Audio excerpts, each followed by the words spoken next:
Bonjour, dans cette vidéo, on parle du temps de propagation des signaux dans un circuit. Voici ce qu'on va voir dans cette vidéo.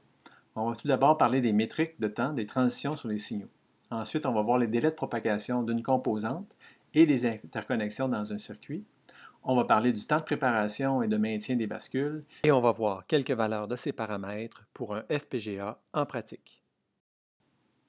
Les transitions sur les signaux. Bien, on a toujours supposé à date que les signaux avaient une pente infinie et qui passaient instantanément de 0 à 1 et de 1 à 0. En pratique, évidemment, ce n'est pas le cas.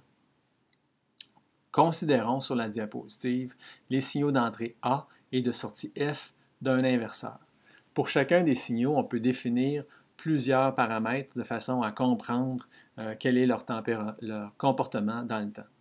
Donc, tout d'abord, pour le signal d'entrée, à partir d'un niveau de 0, il va monter à un niveau de 1 dans un certain temps. On définit TR ici, le temps de montée, comme étant le temps que prend le signal pour passer de 10% de sa valeur finale à 90% de sa valeur finale. On va définir aussi TF, qui est le temps de descente, en anglais fall time, pour passer de 90% à 10% de sa valeur. Pour ce qui est maintenant, on peut définir les mêmes valeurs TR et TF pour le signal qui est à la sortie. On peut voir ici que le TR n'est pas égal à TF. Et en pratique, ça sera le cas. Un circuit va souvent réagir de façon différente, soit sa valeur doit passer de 1 à 0 ou de 0 à 1. Ça peut être parfois TF qui est plus long que TR. On définit maintenant deux autres délais qui sont le délai de descente, TPHL, HL pour high to low, descente, et TPLH, le délai de montée pour low to high, qui correspondent à la sortie du circuit par rapport à son entrée. Et ces deux valeurs-là sont calculées de 50% de la valeur ici du signal d'entrée à 50% de la valeur du signal de sortie.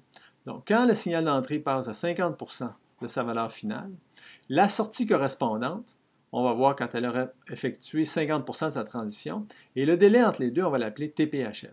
La même chose ici pour TPLH, de 50% jusqu'à 50%.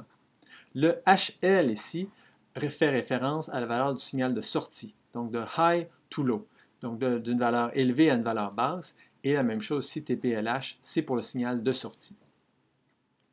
On va souvent définir maintenant une seule valeur parmi ces quatre-là, en fait une nouvelle valeur qu'on va appeler TD, le délai de propagation, qui va en général être égal au maximum entre TPHL et TPLH. Le symbole pour propagation va dépendre. Pour les bascules, on va utiliser le symbole TD, et pour la logique combinatoire, on va utiliser le symbole T combinatoire, TCOMB. Donc, pourquoi y a-t-il un délai comme ça dans les signaux? Bien, il faut comprendre ce qui se passe. Quand on passe d'une valeur 0 à une valeur VDD, une valeur élevée, c'est comme si on avait un circuit avec une pile de tension VDD et qu'à l'instant 0, on fermait ici le commutateur. Bien, à ce moment-là, les charges sur la pile vont propager, passer à travers la résistance et venir charger le condensateur. Le condensateur, ça va lui prendre un certain temps avant d'atteindre la tension VDD. Vous vous rappelez probablement de vos cours d'électricité et de physique que l'expression du courant en fonction du temps est égale à ce qui est montré ici sur la diapositive. Donc, à partir de cette expression-là, on peut trouver le moment où on a atteint 10% de la valeur et le moment où on a atteint 90% de la valeur. Et donc, on calculerait comme ça ici ce qu'on appelait dans la diapositive précédente TR. On pourrait faire la même chose avec TF dans le cas d'une décharge.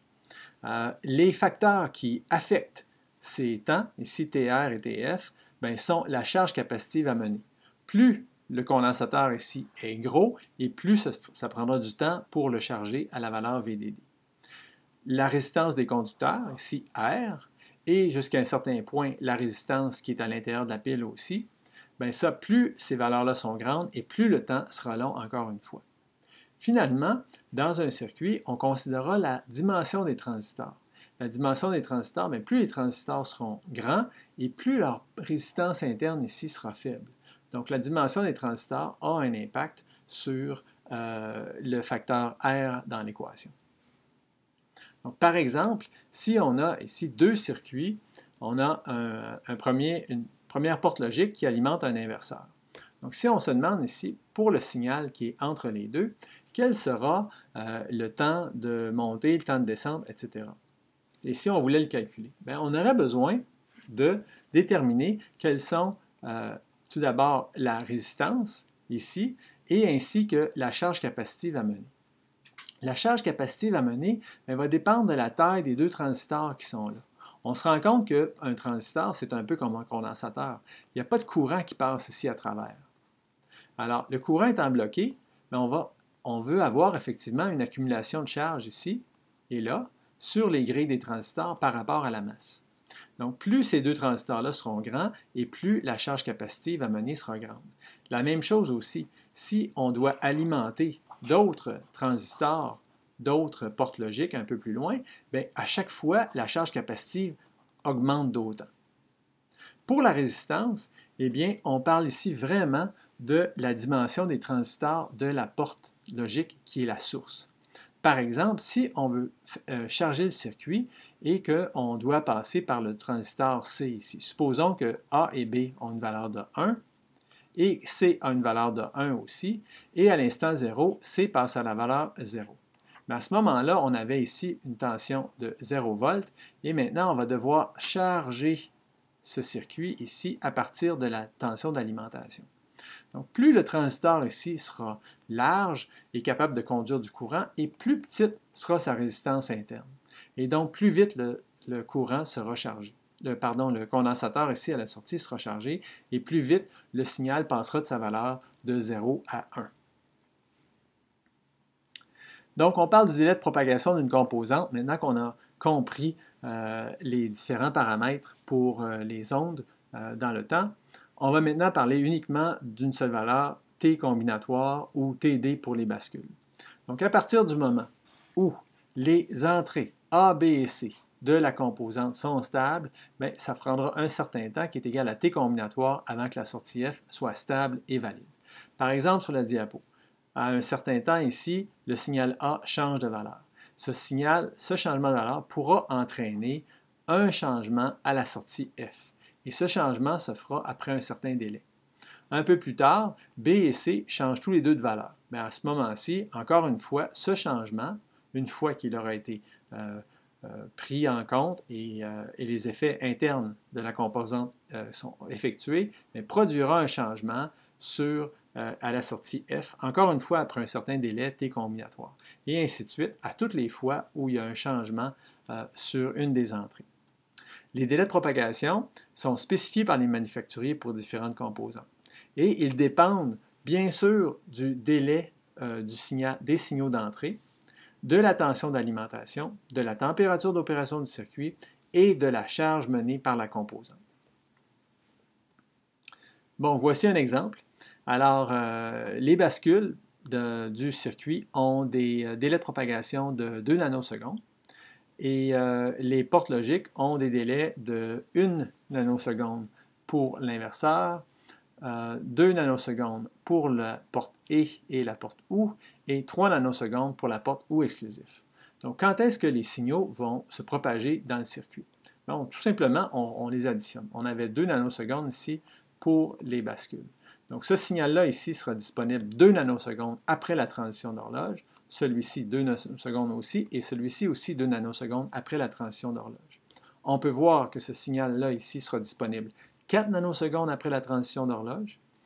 La sortie de l'inverseur sera disponible 3 nanosecondes après la transition d'horloge. Ici, pour la porte OU exclusif, bien 5 nanosecondes après 5 nanosecondes après la transition d'horloge, la sortie prendra une nouvelle valeur. Donc 2 plus 3 égale 5. Cependant, il y aura aussi une nouvelle valeur qui se produira 3 nanosecondes plus 3, c'est-à-dire 6 nanosecondes après la transition d'horloge. Il faut toujours prendre le chemin le plus long quand on considère la sortie d'une composante. Ensuite, on pourrait faire le même raisonnement. 4 plus 2 nous donne 6, mais comme 6 plus 2 donne 8, on dira donc que le signal ici à la sortie de la porte OU sera valide et stable 8 nanosecondes après qu'une transition d'horloge aura lieu. On fait toujours référence ici à une transition d'horloge parce qu'avant qu'une transition d'horloge se produise, les sorties des bascules A, B et C sont considérées comme étant stables. Lors d'une transition d'horloge, elle pourrait changer et donc 8 nanosecondes plus tard, on aurait une valeur valide ici à l'entrée de la prochaine bascule. On peut voir tout de suite que ça va nous donner une période minimale d'horloge, mais ça, c'est le sujet de la prochaine vidéo. Donc, les interconnexions maintenant. Parce qu'entre transistors dans un circuit, entre portes logiques, on doit avoir des fils qui vont permettre de router les signaux. Dans la diapositive qui est ici, on a une première porte logique source, une porte E, qui alimente une des deux entrées d'une porte logique OU. Et entre les deux, on a un conducteur. Le diagramme montre assez fidèlement comment les conducteurs sont réalisés sur une puce électronique, que ce soit un FPGA ou de la logique sur mesure. Donc, on a par exemple ici un conducteur qui est une plaque de métal et a une certaine résistance R. La résistance R est égale à ρ fois L divisé par AI. Ρ, c'est la résistivité du conducteur, c'est le matériel qui est utilisé. L, c'est la longueur du conducteur. Et AI, c'est la surface que le conducteur présente au courant. Et c'est montré ici sur le diagramme. Donc, plus AI va être grand, eh bien, plus petite sera la résistance, ce qu'on désire. Bien sûr, plus AI serait grand, donc plus le conducteur serait épais, plus ça prendra de place, plus ce sera coûteux, etc. Une autre histoire de compromis. La capacité du conducteur maintenant. Mais le conducteur est isolé de la masse de la puce par un isolant ici. L'isolant a un certain paramètre diélectrique, epsilon. Et puis, le conducteur, plus il est long et plus il est large, va avoir une surface AM qui correspond finalement à sa surface entre lui et la masse. Et on a aussi l'épaisseur de l'isolant D qui joue. Donc, plus l'isolant sera mince et plus la capacité sera grande. Plus la surface sera grande et plus la capacité sera grande. On peut donc voir que plus le conducteur est long, eh bien, plus sa résistance sera grande et plus sa capacité sera grande aussi. Et on a vu que plus R et C sont grands et plus long sera le délai de propagation entre la source et la destination. Donc, il y a plusieurs facteurs sur lesquels on n'a pas d'impact une fois qu'on utilise une puce. Donc, on n'a rien à faire avec D, ça a été manufacturé déjà. On n'a rien à faire avec epsilon ni ρ. Ce sont des choix qui ont déjà été faits quand la puce a été fabriquée. Le seul facteur sur lequel on a vraiment un impact, c'est L, ici, et puis indirectement sur AM, parce que AM est égal à L fois la largeur du conducteur ici. La charge qui est donnée à une composante a aussi un grand impact. Donc, par exemple, supposons qu'on a le bloc bleu qui alimente le bloc vert, le bloc jaune et aussi le bloc violet. On peut voir qu'à la sortie du bloc bleu, on aura une grande capacité. Premièrement, on a la charge capacitive du bloc vert, du bloc jaune et du bloc violet. Mais en plus, on a l'addition de tous les chemins de routage qui permettent de router le signal de la sortie du bloc bleu vers l'entrée des trois autres blocs. Si on compare par exemple que le bloc vert, lui, doit alimenter uniquement le bloc rouge, bien, la charge capacitive pour le bloc vert est bien inférieure à celle pour le bloc bleu. Donc, plus la charge capacitive est grande, plus la résistance des conducteurs augmente à cause de leur longueur, et donc plus long sera le temps nécessaire pour que le signal se propage de sa source à sa destination. En pratique, il faut absolument tenir compte de ces temps de routage-là quand on calcule la fréquence maximale d'horloge de nos circuits. On parle maintenant des bascules, les temps de préparation et de maintien. On avait supposé à date qu'on donnait un signal à l'entrée d'une bascule, on activait l'horloge et pouf, c'était réglé, le signal était emmagasiné par la bascule. En principe, il y a une période de temps autour d'une transition d'horloge où il ne faut pas que le signal à l'entrée de la bascule varie. Donc, on définit deux temps. Tout d'abord, le temps de préparation, TSU, qui précède la transition d'horloge. Pendant ce temps, il ne faut pas que le signal à l'entrée ici D varie. Il doit être une constante. On définit aussi le temps de maintien TH qui suit la transition du signal d'horloge. Pendant ce temps TH, il ne faut pas que l'entrée du signal D ici à la bascule varie. Le signal doit être stable pendant tout ce temps. Donc, dans le premier cas ici, on a le signal d'horloge et on a une entrée D et la sortie Q. Alors, tout va bien dans ce premier exemple parce que le signal ici est instable, mais se stabilise un certain temps avant TSU, avant la transition d'horloge. Donc, ça va et il reste stable jusqu'à un temps qui suit le temps de maintien de la bascule. Et après, le signal peut changer de nouveau. Donc, en notant que le signal est stable ici, on aura un certain temps ici qui est TD, un certain temps après la transition du signal d'horloge, une nouvelle valeur pour la bascule et ça va. Ça, c'est le fonctionnement correct et habituel, ce qu'on désire. L'autre possibilité, c'est que le signal D ne se stabilise pas avant un moment qui correspond à l'intérieur du temps de préparation avant la transition d'horloge. Donc ici, on voit qu'on a un changement, un signal qui est instable pendant la période ici du temps de préparation. À ce moment-là, on ne peut pas garantir que la bascule va fonctionner correctement. Ce qui risque d'arriver, en fait, c'est qu'elle entre dans un état métastable à un certain moment. Métastable, ici, signifie que la valeur n'est ni 0 ni 1.